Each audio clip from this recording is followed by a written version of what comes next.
Yes, indeed, guys. Welcome back to the channel. It's Jay Jordan here, and we're back with another game recap. Our first one since the All-Star break. A game in which the Liberty played the Dallas Wings on Wednesday, July 19th. I'm recording this the next day. It was an early game, a 1 p.m. start Eastern.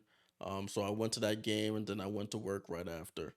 So I wasn't able to recap it last night, but we're going to do it here today. The Liberty ended up losing this game 98 to 88, bringing their record to 14 and 5, a 7 and 3 record at home. The Dallas Wings brought their record to 12 and 9, a 5 and 7 record on the road. Dallas is the first team to beat both the Aces and Liberty this season. So that shows the type of challenge they pose to the top teams in the league. Before we get into the actual game, we're gonna touch on some news from the All Star break as well as news that came out before the game. So if you like this content, as always, guys, like the video. Throw some comments down. Any questions you have, I'll be able to answer. Also, remember to subscribe. Subscribing is important.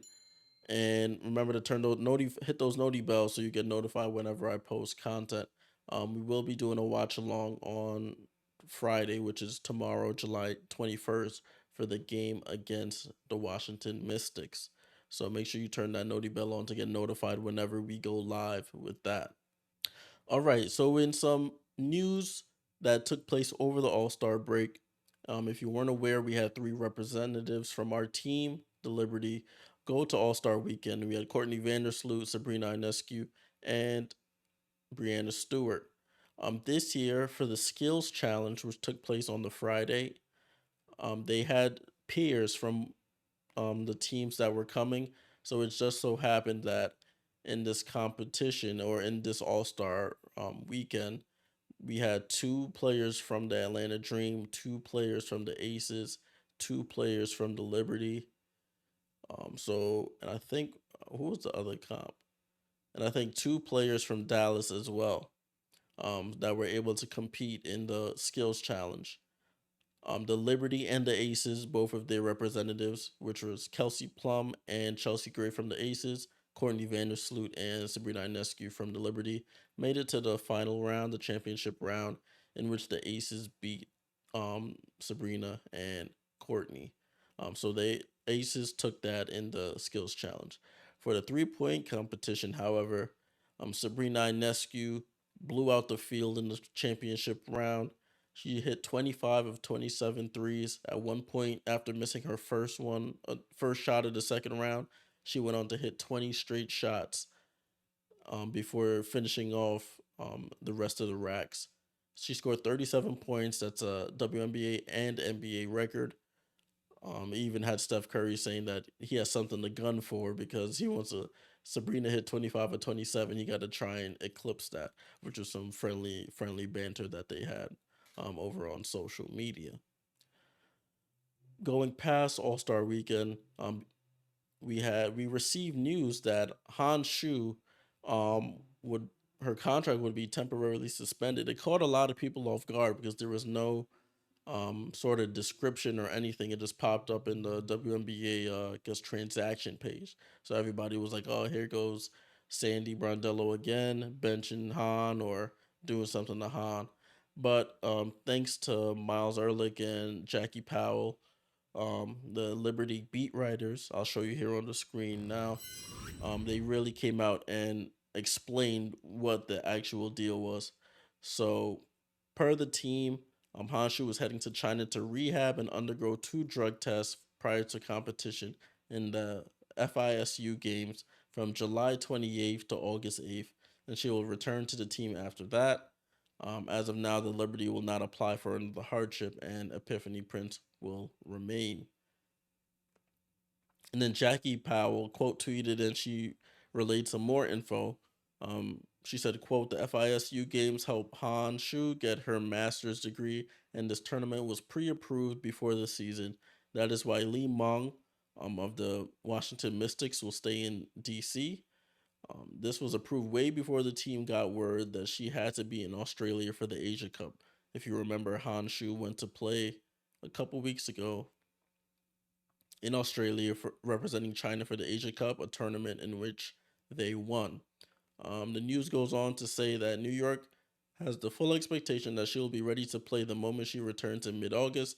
She had been resting her foot, which I can confirm was a plantar fascia injury, which was exacerbated by the back-to-back games and double practices during the Asia Cup. Um, she goes on to say, I noted here in one of the articles she posted that Hanshu was given medication to help with the pain, and once the wears off, the pain comes back harder, and it did.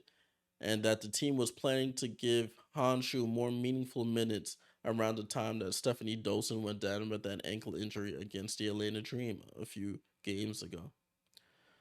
So that is where we stand with Hanshu's status. It's been an unfortunate season for her. She was coming off a decent season last year, getting more minutes.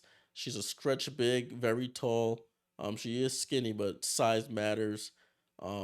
When it comes to playing some of these teams where we can't secure rebounds, but due to her prior obligations that the team approved and her foot injury, it sort of put a damper on her getting some more minutes. Timing is everything most times, and unfortunately, the timing for her commitments and her injury has just not aligned with the timing of the Liberty's need for her. But we move, people. We move.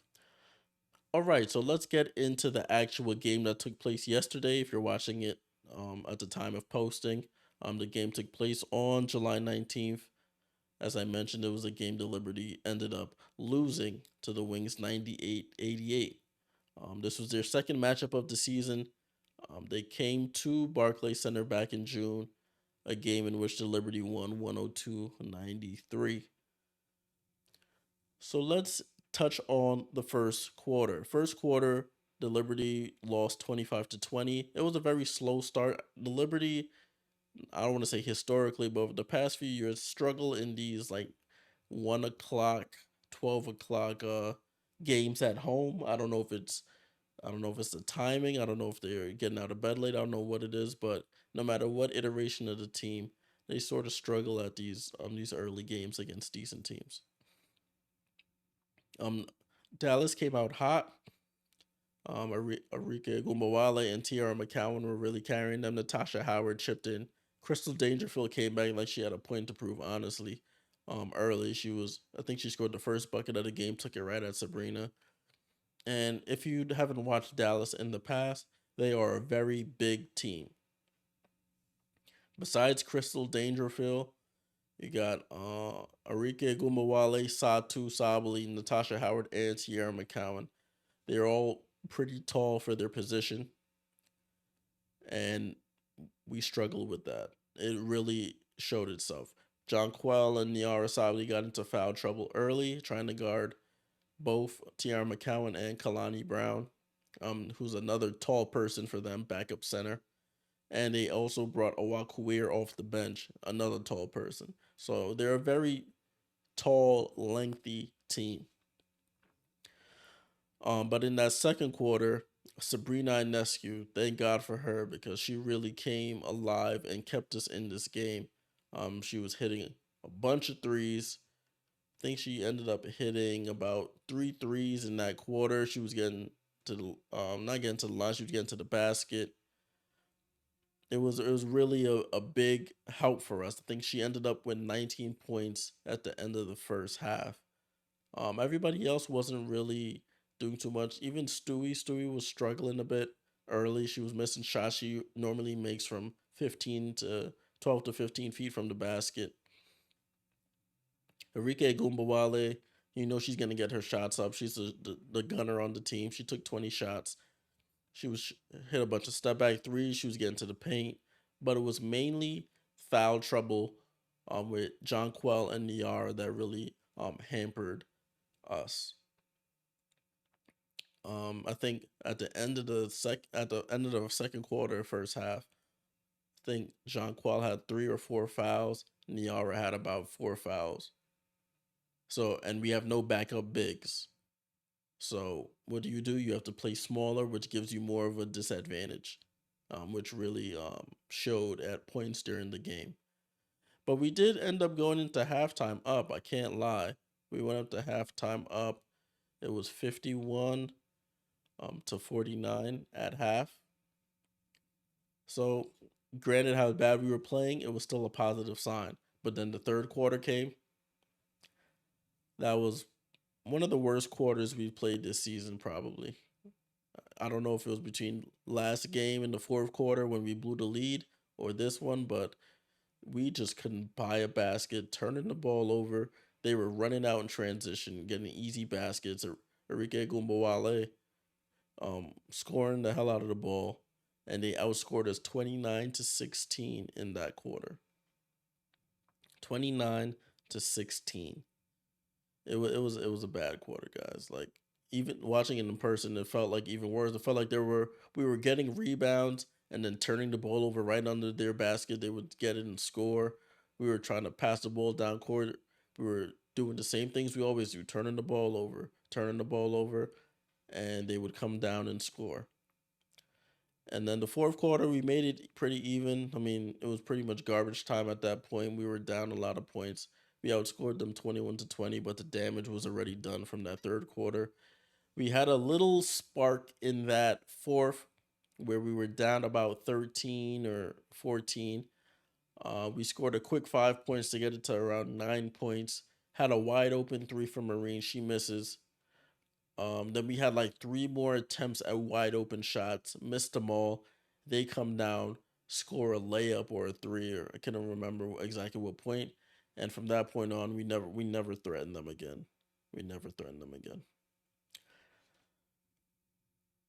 For our top performers, Brianna Stewart had 25 points. It was a quiet 25. Jonquel Jones 9 rebounds, and Courtney Vandersloot had 7 assists, but she also had 5 turnovers. When we get to the team stats, you're gonna see a mind blowing stat from Dallas that's only been done probably twice in the league's history. But let's get to the box score so I can show you guys what's going on there. Um, we'll start with the Dallas Wings. Let me zoom in so you guys can actually see what's going on here. Dallas Wings. Natasha Howard played with us last year. In 28 minutes, she was a very efficient 7 to 12 shooting for 14 points. Didn't rebound the ball too much, 3 rebounds and 3 fouls. Satu Sabali, all around game for her, 15 points, 7 assists, 5 rebounds, 6 for 6 from the line. Not really super efficient for 13 shooting. Tiara McCowan, 29 minutes, destroyed us, 15 points, 12 rebounds on 6 of 11 shooting. If she could actually shoot free throws, she probably would have killed us even more. She was 3 for 8 from the line. Arika Gumbawale, she's going to shoot a majority of the shot. She played 36 minutes, 9 for 20 shooting. She's never going to be super efficient, but she had ended up with her 25 points, 5 rebounds, 4 assists, 4 for 8 from 3 point range. Crystal Dangerfield, ho hum, 9 points, 7 assists, 4 for 8 from the field, 1 for 2 from 3. Their bench, Maddie Segrist, 6 points. Awaka Ware, 7 points, 4 rebounds. Kalani Brown, 5 points, 4 rebounds. Odyssey Sims, 2 points, 4 assists, 3 rebounds. Veronica Burton played 4 minutes, didn't log a stat on the box score. For the New York Liberty, Benija Laney, 25 minutes, 11 points, 5 of 12 shooting, 1 for 4 from 3, had 4 rebounds, 2 assists. Brianna Stewart, 25 points. She was a minus 14 in her time on the floor, so that shows her impact today. 6 for 7 from the line, 9 for 19 shooting. Not gonna cut it if everybody else isn't showing up as well. Jonquel Jones, 29 minutes, 11 points, 9 rebounds, 4 turnovers, 5 fouls. Minus 20. Minus 20 in her time on the floor. Courtney Vandersloot, not her best game at all. 7 points, 7 assists, 5 turnovers, as I mentioned. 2 for 6 shooting. Not going to cut it. Sabrina Ionescu, after having, I told you, 19 points in that first half, I think she only scored 3 points the rest of the way, 22 points, 6 assists, 8 rebounds, 5 of 11 from three. Our bench, nothing really to write home about. Kayla Thornton, 9 minutes, no points. Niara Sabali fouled out, no points in 10 minutes, 4 rebounds. Epiphany Prince in garbage time got a three. Marine Johannes, she actually hit some shots today. 9 points, 3 of 7 from three. I feel like she only shoots threes nowadays. I haven't seen her go to the basket in a long time. A long time. And Johnson Willoughby, no points in her 6 minutes. Wait till I show you the team stats, y'all. Look at these team stats here. So, um, we both shot in the mid 40s, mid to high 40 percentage wise. 45% for us, 47% for them. 3 point, we shot 33s, made 13. They shot 16, they made 7. So we're almost about equal, about 43% percentage points difference. They went to the line 23 times, mainly Tierra McCowan. 15 to 23, 11 for them, 11 for 12 for us. We shot 91%, but didn't get there. They got there twice as much as us. The rebounds, even though it's funny because when you're looking at the game, it's like we're losing a bunch of rebounds. But when you come look at the box score, we got out rebounded by 4. And it's funny because those 4 were the offensive rebounds from Tierra McCowan, Kalani Brown, all of them. They had 12 offensive rebounds to our 8, and we were equal in defensive rebounds. Assists, they had more assists than us, 25 assists to our 21 assists. See, we had 21 assists on 32 made shots. That's usually closer in range. We're usually around 28 assists, 32 shots, if that's the case. That shows we weren't really in cohesion this game. Steals, we didn't have a single steal this game. 0 steals. They had 6 steals. We were equal in blocks with 3. 13 turnovers for us, 2 turnovers for them. And the crazy part is their 2 turnovers came in the first quarter. After that, they didn't turn the ball over the rest of the game. That is the stat. I think they said that's the second time it's been done since I think the last time was 2020. The Mystics did it. But 2 turnovers in a whole game, that's very impressive. You got to give them props for that. Or you can criticize us for not being aggressive enough and generating some turnovers. They points off turnovers. They scored 20 points off of our turnovers. 20 points off of our 13 turnovers. Our fast break points, they were on the break a lot. 13 to 5 outscored us. Points in the paint, their big guns were killing us in the paint, 50 to 36. Fouls about even, and their largest lead was 16. Ours was 5. So you can see exactly how we lost this game. We turned it over 13 times to their 2.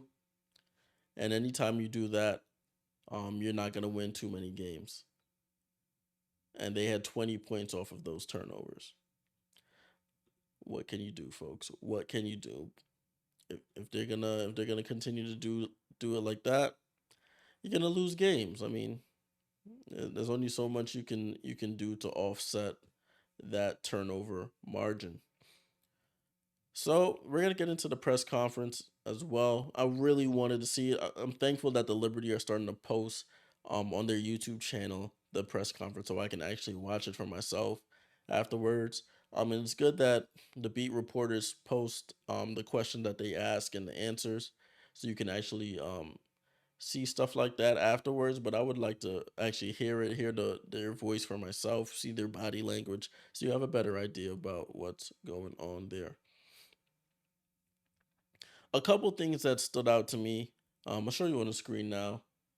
Here we go. Here, Sandy Brondello asked after the game about, since Honshu was out for a couple weeks overseas, would she use another hardship extension? Her answer was very telling. Miles Ehrlich reported from the press conference. Sandy Brondello says the team won't add more front court depth on a hardship during the absence of Steph Dolson and Hanshu. There's no thoughts of bringing anyone else in. We just have to weather the storm. We just need to be more disciplined.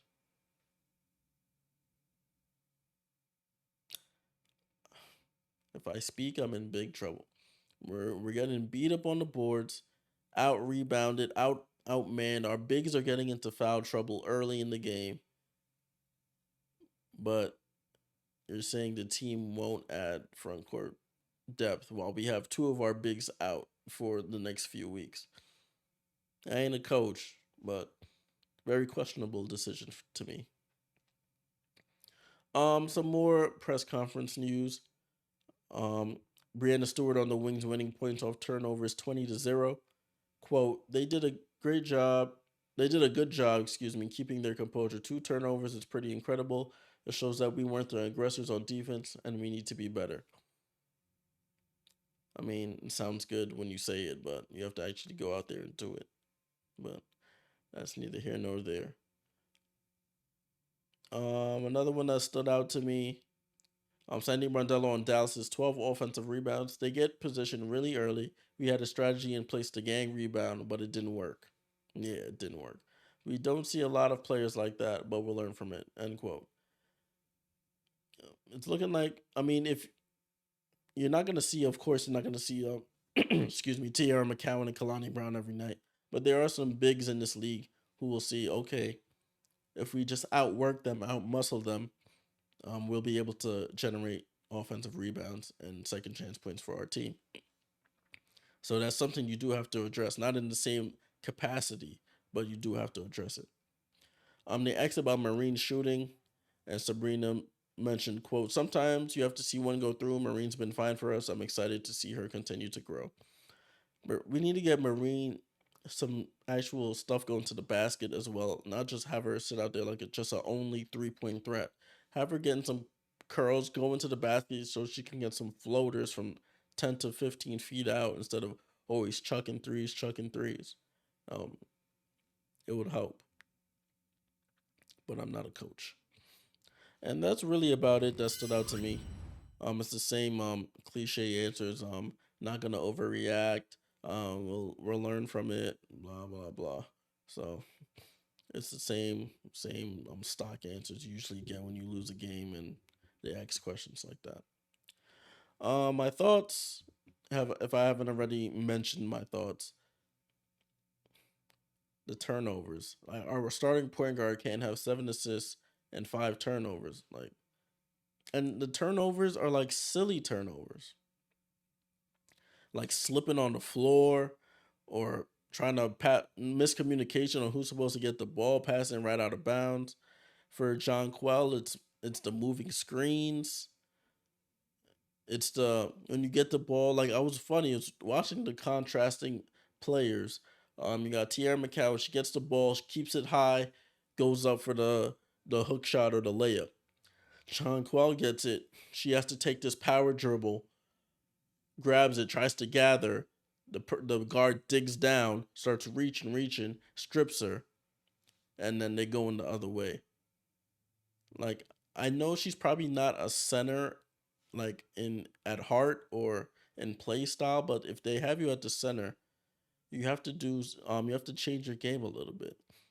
Like you can't be grabbing the ball on the pick and roll, they get you in the post, going to the basket, you stop to take a power dribble, and then you don't go up, or you're backing down, no awareness, and you get stripped. I mean, those are my complaints have been about Jonquel. I've been saying on social media and on these videos, she doesn't look the same. Something's changed about Jonquel. I know she had the foot injury, but something has really changed about her her game. I don't know if I don't know what it is. She just doesn't look the same MVP player we thought we were gonna get from 2 years ago. The shot isn't consistent. Down in the post, not consistent. Her off the dribble moves, it just everything looks slow. I think that's the only thing I can come to the conclusion of. I don't know if that's a coaching thing to get her in better positions. People were saying she doesn't get enough usage, but the games I see and they try to get her usage. I don't know if it's the usage that she likes or would prefer, but she's definitely touching the ball a lot. Top of the key, they're setting like pick and rolls, handoffs, pick and pops. So it'll be interesting to see what goes on the rest of the season. So in conclusion, guys, um, Liberty have a chance to right the wrong of this game on Friday. They play the Washington Mystics down in Washington. I think that game is a to be me make sure I get the right date for us. I mean the time for us. That game is a 7 p.m. start, so I'll be on 6:45 for the watch along. Make sure you hit that notification bell so you get notified when we're going live. Hopefully we can avenge that loss we just had. I know Washington is down a lot of their key players. Ariel Atkins out, Shakira Austin out, Elena Deladon out. But you can't sleep on this Washington team. Even though they just lost to the Fever yesterday as well, we cannot sleep on this team. We need to come out aggressive, put our foot on their neck like we should do against subpar teams, and wash the bad taste out of our mouth. But we'll see what Liberty team shows up. Guys, thank you for always tuning in as always. I'll be back Friday. Until then, salute.